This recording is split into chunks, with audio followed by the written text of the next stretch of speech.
Hi guys, ఇది యాక్చువల్గా Paris roads. So Paris driving ఎలా ఉంటుంది చూపిద్దామని ఈ వీడియోలో.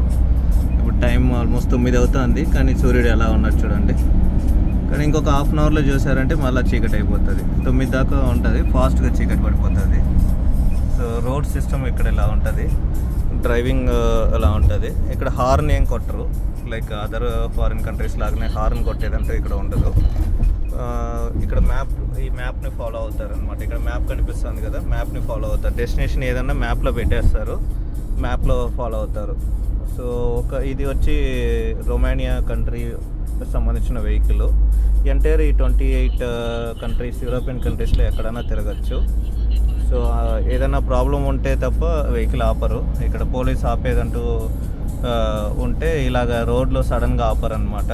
సో మనం వెళ్తూ ఉన్నప్పుడు పోలీస్ వెహికల్ ముందర వస్తుంది, వెనకాల లైట్ బ్లింక్ అవుతుంది, ప్లీజ్ ఫాలో అని.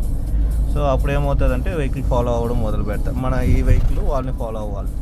సో ఇది ఒలింపిక్స్ జరిగింది కదా, ఒలింపిక్స్ జరిగిన ఇదనమాట స్టేడియం ఇది. సో ఇక్కడ రైట్ సైడ్ వస్తుంది, ఇదంతా ఒలింపిక్స్ జరిగిన ఇది, స్విమ్మింగ్ ఇదంతా.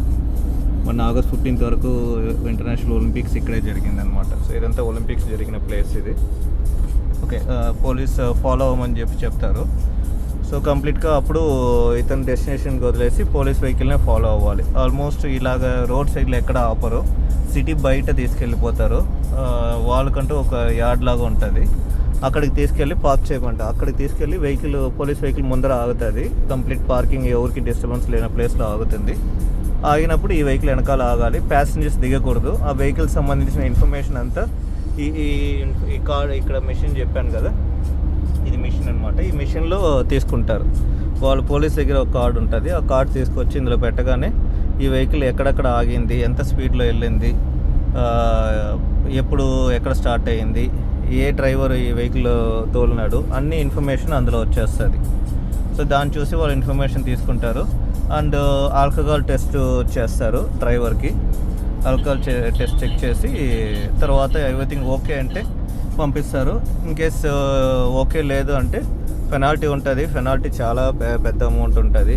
లాస్ట్ ఒక 2 గ్రూప్స్ ముందు ఒక గ్రూప్ వచ్చాను, ఇటాలియన్ డ్రైవరు. అన్నీ ర్యాష్ డ్రైవింగే, 14 days అంతా కంప్లీట్గా ర్యాష్ డ్రైవింగ్ చేశాడు. స్విట్జర్లాండ్లో వాడిని పట్టుకున్నారు. సేమ్ నేను చెప్పినట్టే ఫాలో చేయమని చెప్పి పట్టుకున్నారు. పట్టుకున్న వెంటనే అతనికి మన ఇండియన్ కరెన్సీలో 8 లక్షల రూపాయలు పెనాల్టీ వేశారు. సో ఇక్కడ ఎర్నింగ్స్ సంపాదించేది అలాగే ఉంటుంది, తప్పు చేసే పెనాల్టీ కూడా అలాగే ఉంటుంది. చాలా స్ట్రిక్ట్గా ఉంటుంది. మేము రిక్వెస్ట్ చేస్తే కూడా వాళ్ళు ఒప్పుకోలేదన్నమాట. సో అంత పెనాల్టీ పనిష్ చేస్తేనే వాళ్ళు ఇంకొకసారి లైఫ్లో తప్పు చేయరు. సో మీరు ఇన్వాల్వ్ అవ్వకండి, మీరు పోయి బస్సులో కూర్చోండి అని చెప్పేశారు. డ్రైవర్ తరఫున మేము పోయి మాట్లాడితే కూడా పోలీస్ డిపార్ట్మెంట్లో. సో ఇక్కడ పనిష్మెంట్ కూడా అలాగే ఉంటుంది. సో అండర్ గ్రౌండ్ టనల్స్ ఎక్కువ ఉంటాయి యూరోప్లో, పెద్ద టనల్స్ ఉంటుంది అనమాట.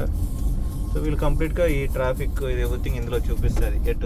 రూటింగ్ ఎట్లా వెళ్ళాలి అన్నీ ఎవ్రీథింగ్ దీన్ని ఫాలో అవుతారు. ఇది గూగుల్ మ్యాప్స్ కాదు, యూరోపియన్కి వీళ్ళు సెపరేట్ మ్యాప్ ఉంటుంది, వీళ్ళు దాన్నే ఫాలో అవుతారు.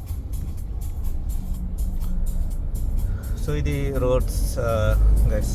ఇది మిస్టర్ స్టీఫెన్, కోచ్ కెప్టెన్ అంటారు. ఇక్కడ డ్రైవర్ అని చెప్పకూడదు, కోచ్ కెప్టెన్ అని చెప్పాలి. ఓకే గైస్, ఫర్దర్ వేరే ఇంకొక ఇన్ఫర్మేటివ్ వీడియోతో కలుద్దాం మళ్ళీ. Thank you.